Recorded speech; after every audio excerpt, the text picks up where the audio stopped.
22 के इलेक्शन से पहले 20 हलकों में इलेक्शन था, उन्होंने लिख लिख के दिया कि एक सीट बमुश्किल पीटीआई, 2 सीटें बमुश्किल पीटीआई। मैंने अर्ज किया था इलेक्शन अगर हो गया ना तो धांधली के बावजूद 15+ ये जीत जाएंगे पीटीआई। उन्होंने माफी तक नहीं मांगी अभी तक, और अब फिर कह रहे हैं कि पता नहीं कौन कौन सी पार्टियां जीत जाएंगी। लाहौर से पीपल्स पार्टी को जितवा रहे हैं। हद हो गई यार, ये तो अजीब ही बात है। आप ये कहें कि असर के वक्त आप कहें जी आधी रात हो गई है, तो ये तो नहीं हो सकता। लाहौर से पीपल्स पार्टी कैसे जीत जाएगी भाई? ये तो कुछ समझ में आने वाली बात ही नहीं है। जब से जरदारी साहब की शक्ल में पीपल्स पार्टी को एक सपोर्ट मिली है, पीपल्स पार्टी अब लाहौर से जीतना तो भूल ही जाए। मामला यह है कि अदालत के ऊपर ही ये मुनहसर है, जजेस के ऊपर ही उम्मीद हो सकती है सबको कि लोगों को इलेक्शन मिल जाए, फ्री एंड फेयर मिल जाए, जो मुश्किल है।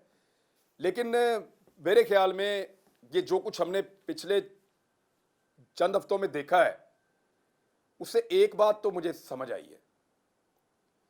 वो मुझे ये समझ आई है कि इलेक्शन वाले दिन अगर बहुत बड़ी धांधली भी हो सकती है ना, वो भी किसी काम की नहीं है, वरना ये सारा कुछ ना करना पड़े।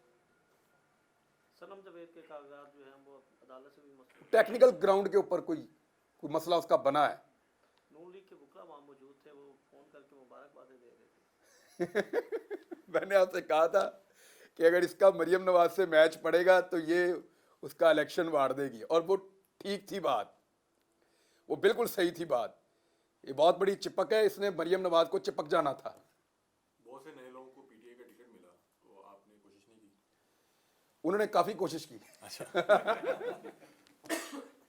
सर करोड़ों रुपया लगा के जो है वो आरओज़ को लगाया गया था, और उन्होंने जो है वो हलाल भी किया कि कागजात मुस्तरद किए, लेकिन अदालत ने काफ़ी लोगों के बहाल कर दिए। अच्छा, करोड़ों रुपए का तो कोई सबूत मौजूद नहीं है, लेकिन उन्होंने गलत किया इसका सबूत तो मौजूद है। मतलब कि मुख्तलिफ हलकों से मुस्तरद होने वाले कागजात नामजदगी कॉपी पेस्ट पे मुस्तरद हुए हैं, एक ही तरह का कंटेंट है सारा, ये तो मुमकिन नहीं है। अब जिस तरह के वो मुस्तरद हुए उसी तरह वो एक्सेप्ट हो गए अदालत में जाके। ये देखें, शर्मिंदगी वाली कितनी बात है, शायद कोई शर्म ही खत्म हो गई है। ब्यूरोक्रेट्स को ये सोचना चाहिए था कि जो हम काम कर रहे हैं ये अदालत में जाके रिवर्स हो जाए। आप कोई फैसला करें और इमीडिएटली 3 दिन में उसका उल्टा फैसला आ जाए, एक आम गैरतमंद आदमी को उस पर शर्म आनी चाहिए। पता नहीं, अब मेरी तो समझ से बाहर है। अच्छा sir, in constitution of Pakistan article 19 says that everyone has the right to speak, right and share opinions, but they should not face any imprisonment or from the government or punishment. लेकिन आपने भी हक सच पे बोला, तो ये आइन पाकिस्तान का कहता है और आर्टिकल 19 में वाज़ा किया गया है कि हर शहरी को ये हक हासिल है कि वो आज़ादी हज़ारे राय रख सकता है, लेकिन एक साफ़ी के पास तो फिर भी लाइसेंस होता है। तो फिर भी ये जो है आर्टिकल 19 यानी आइन की जो है वो खिलाफ वर्जी, आइन की धज्जियाँ उड़ा दी, यानी रूल ऑफ लॉ नहीं है, कॉन्स्टिट्यूशन भी नहीं है और फ्रीडम ऑफ स्पीच भी नहीं है, तीनों चीज़ें ही नहीं है पाकिस्तान में। ये तीनों चीजें कोई प्लेट में रख के थोड़ी मिलती हैं दोस्त। अच्छा, ये जहां पे भी हैं वहां पे ये तीनों चीजें लोगों ने हासिल की हैं, पाकिस्तान भी हासिल कर लेगा, ऐसी कौन सी बात। देखें, आर्टिकल 19 इज वेरी क्लियर। आपके पास राइट टू स्पीक, इवन आपके पास राइट टू प्रोटेस्ट भी है,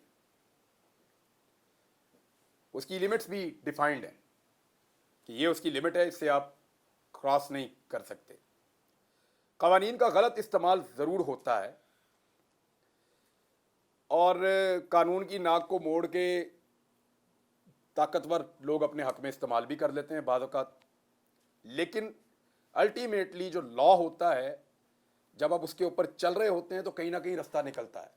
rule of law is the solution. मैं बार बार यही कहता हूं, कानून की हुक्मरानी से ये मुल्क आगे बढ़ेगा, दूसरा रास्ता ही कोई नहीं है। जितना मर्जी भाग लें, रास्ता ही कोई नहीं है। सर आपको इतने महीने गैर कानूनी तौर पे रखा गया अंदर और 4 महीने से ज़्यादा ही थे, तो आपने आगे कार्रवाई क्यों नहीं की? आपने केस भी वापस ले लिया, आप ज्यादा बोले भी नहीं, खामोश। मैं चाह रहा हूं कि मुझे चीफ जस्टिस ऑफ पाकिस्तान बुला लेते। आपको इंसाफ पे यकीन है पाकिस्तान के नहीं, मुझे चीफ जस्टिस ऑफ पाकिस्तान बुलाएंगे तो मैं बताऊंगा। सर वो तो कह रहे हैं मैं मतीउल्लाह जान को जानता हूं जो 5 घंटे अंदर रहा था, इमरान रियाज को नहीं जानता। कोई बात नहीं है, मतीउल्लाह के साथ ज्यादती हुई थी, अगर वो उसको भी जानते हैं तो हम उनका शुक्रिया अदा करते हैं। अच्छा, आप सिर्फ चीफ जस्टिस ऑफ पाकिस्तान से बात करेंगे, उसके अलावा किसी से नहीं? कोई कुछ कर ही नहीं सकता, वो कर सकते हैं, उम्मीद कर सकता हूं मैं। उम्मीद है। हाँ, आपको बताऊंगा, आप भी। अच्छा इमरान भाई, आप वापस आने के बाद बलोचों के पास पहुंच गए और आपने वहां पर सिंबॉलिकली उन लोगों से माफ़ी भी मांगी, उसके बाद आपको कोई पैगाम आया हो? देखिए, मैंने गलत काम नहीं किया। एक चीज़ मैं आपको बताता हूँ, मैंने बलोचों से ये माफ़ी पहली दफ़ा नहीं मांगी। जब हम बलूचिस्तान गए थे तब भी मांगी थी। मुझे जो वहाँ दोस्त मिले थे, मैंने उनसे कई दफ़ा कहा कि यार जो मैंने एक स्टेटमेंट दे रखा है मुझे उस पर शर्मिंदगी है। इस मरतबा एक सियासी जमात ने जानबूझ के ये स्टेटमेंट मेरा निकाला और मुझे इंस्टिगेट करने की कोशिश की। उनको लगा कि मैं हर चीज़ में क्योंकि अड़ जाता हूँ, कुछ ज़िद्दी आदमी हूँ शायद, तो ये अड़ जाएगा, ये कहेगा जी मैंने जो कहा था ठीक कहा था। सिर्फ उनको ये बताने के लिए कि मैं भाई जो मुझे ठीक लगता है उसी पे अड़ जाता हूँ। मुझे लगा मैं गलत था, मैंने जाके उनसे माफ़ी मांग ली और मैं उनका बड़ापन है वो उन्होंने मुझे माफ़ कर दिया। वो मुझे धक्के भी मार सकते थे कि चल निकल इधर से, तूने एक गलत बात की हुई है हमारे बारे में। उनका बड़ापन है, उन्होंने मुझे माफ़ कर दिया। तो मैं तो हर जगह पे जहाँ पे भी कोई मुझे आज के बाद मौका मिलेगा, मैं कहूँगा कि पूरा पाकिस्तान जो है उसको इकट्ठे होना चाहिए और पूरे पाकिस्तान की बात सुनी जानी चाहिए। हमें अपने मसाइल को खुद रिजॉल्व करना चाहिए इससे पहले कि दुनिया हमारा तमाशा बनाए। सर महरान बलोच जो है वो इस्लामाबाद में उन्होंने धरना दिया हुआ है और उधर बलोच बच्चे भी मौजूद हैं और इस ठिठुरती हुई सर्दी में वाटर कैनन से जो है उन पर पानी बरसाया जाता है, यानी कि इतनी सर्दी में पानी फेंका जाए तो जाने भी जा सकती हैं। और उनका मुतालबा ये है कि अगर हमारे जो है भाई हैं या उनके बाप हैं, उनके रिश्तेदार हैं, उन्होंने कोई जुर्म किया है तो उनको कानून के कटहरे में लाया जाए। रियासत के खिलाफ बात की जाइए कि रियासत के खिलाफ बात की है तो उनको जो है सजा दी जाए, लेकिन उनको नामालूम से कम मालूम तो किया जाए। देखिए, हमारा ये इशू ना बड़ा हसास है और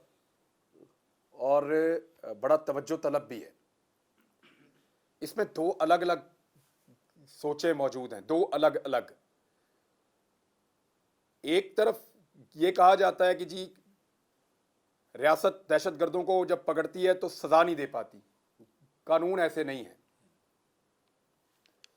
इस मुल्क में रातों रात चंद लोगों ने मिलकर पूरे कानून ही बदल दिए और अपने सारे केस खत्म करवा लिए। क्या कानून बनाना मुश्किल है? दूसरी तरफ यह कहा जाता है कि अगर किसी ने कुछ गैर कानूनी किया है तो उसको कानून के कटहरे के अंदर लाया जाए, जायज मुतालबा है। हर चीज का सलूशन टेबल है। टेबल पे बैठ के जब बात करेंगे हर मसले का हल निकलेगा। अगर इन्हीं देखें, मुझे तो शिकवा जो बलूचिस्तान के सरदार हैं जो इसी इशू के ऊपर अपनी नाम नेहाद सियासत करते हैं उनसे है।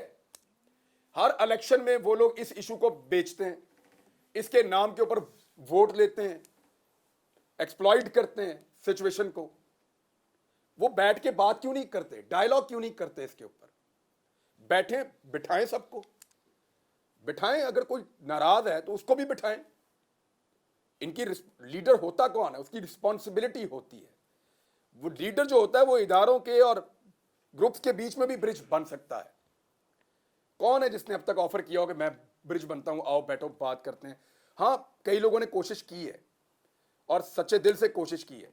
वजूहात हैं, कभी कामयाबी मिली कभी नहीं मिली, लेकिन मेरे ख्याल में टकरे मारती रहनी चाहिए, कोशिश करते रहना चाहिए।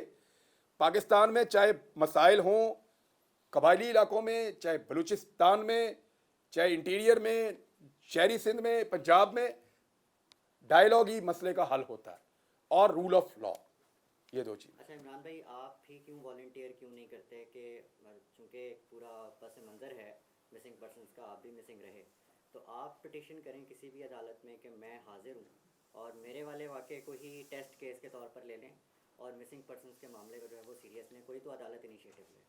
देखें, मुझे नीयत नहीं लगती, नीयत होती तो मौका था, मुझे बुलाया जा सकता था, आप पिटिशन कर दें। मुझे बुलाया जा सकता था। यूं पिटीशन मौजूद है ना, नीयत मौजूद नहीं है। आपको बात समझ आ रही है? मैं आपको बताता हूं 3 जुमलों में। आप कौन है? सर मैं इमरान रियाद हूं। यहां क्या लेने आए हैं? सर आप मुझे तो बुलाया ही नहीं हुआ, मैं चला गया हूं मुंह उठा के। जाओ जाके FIR करवाओ। जिसका दिल करता है मुंह उठा के आ जाता है। ये होना था। आई नो यार, I know him very well. मुझे पता है दाना डाला जा रहा था, इतने आराम से थोड़ी काबू आऊंगा। इसीलिए तो मैंने अर्ज किया कि बुला ला भाई, जिसने मुझे बुलाना है, मैं हाजिर हूं। मैं कभी देखो, मैंने तो ये भी ऑफर किया था कि मेरे दरवाजे पे एक पुलिस वाला आएगा, मैं उसके पीछे मोटरसाइकिल पे बैठ के चला जाऊंगा। कभी मैंने आज तक रेजिस्ट नहीं किया रियासत के आगे, कभी रेजिस्ट नहीं किया। वो आए, उन्होंने कहा जी हथियार दे दें, सारे हथियार दे।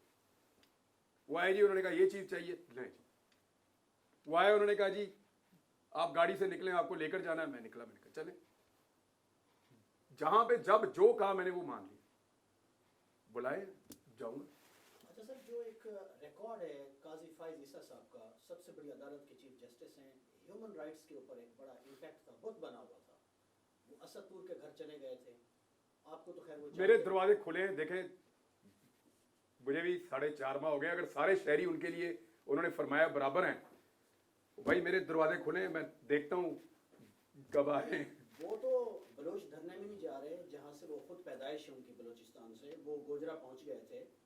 ये दुरंगियाँ, ये चीज़ें तो अपनी जगह पर हैं, लेकिन उनकी अदालत में एक बड़ा केस, टेस्ट केस, अरशद शरीफ की शहादत। देखिए मैं